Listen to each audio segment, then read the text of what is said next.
Aujourd'hui, je vais vous montrer à gérer vos numéros de page de façon efficace. On va gagner du temps. Le numéro de page, ça a l'air compliqué. Je vous ai vu faire toutes sortes de choses pour éviter de le faire là, vraiment comme Word vous permet de le faire facilement. Vous êtes bon là-dedans. Mais là, je vais vous montrer comment le faire. Puis si vous l'apprenez une fois, vous allez voir, vous allez gagner du temps. Première des choses qu'il faut comprendre ici, c'est que dans vos documents finaux, vous avez souvent à ne pas numéroter la page de d'app des matières, vous avez à pas numéroter cette section-ci, pas les annexes différemment, etc. Donc, vous avez des chiffres à émettre dans certaines sections, mais pas dans tout le document. Donc, plusieurs vont faire différents documents que vous allez imprimer à part, puis ensuite mettre ensemble et brocher.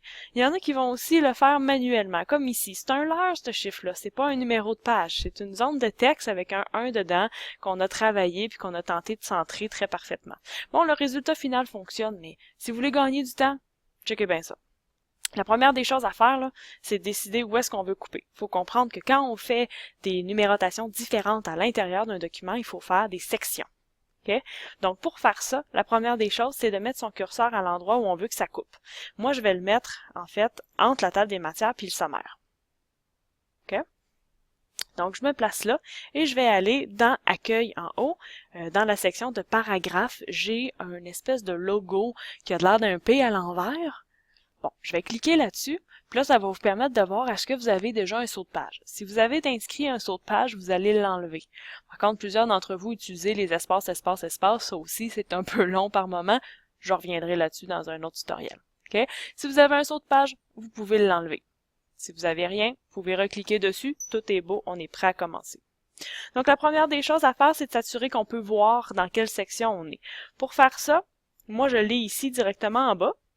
Mais si vous ne l'avez pas, vous pouvez cliquer sur le bouton de droite sur la bande grise, puis vous allez pouvoir choisir « Section ».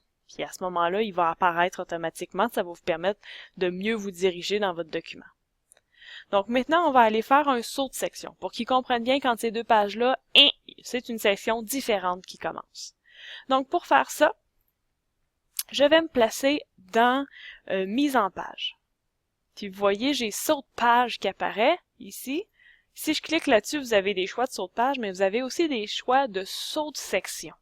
Et là, ce que je vais choisir, c'est page suivante. Vous voyez toutefois qu'il y a d'autres options que vous pourrez vous amuser avec plus tard. Pour l'instant, page suivante, c'est bien en masse. Donc, je pèse là-dessus. Et voilà, bon, ça paraît pas, il semble s'être rien passé, mais si je fais apparaître ici, vous voyez, saut de section à la page suivante, c'est inscrit. Donc, c'est fonctionnel. Ici, c'est ma section 2. Ici, c'est ma section 1. Okay? Donc maintenant, il reste à faire les numéros de page. Les numéros de page, ils seront donc différents de cette section-là à cette section-là. Vous pourriez même, à ce moment-là, prendre une section puis décider qu'elle, on vire la feuille à l'envers, on en fait un paysage, on introduit des tableaux, puis ensuite on continue. Donc toutes les options sont là. Alors il me reste à faire mes numéros de page. Pour ça, je vais aller dans Insertion. Mon curseur est dans ma section numéro 2, donc la section que je veux numéroter. Je vais aller dans Numéro de page.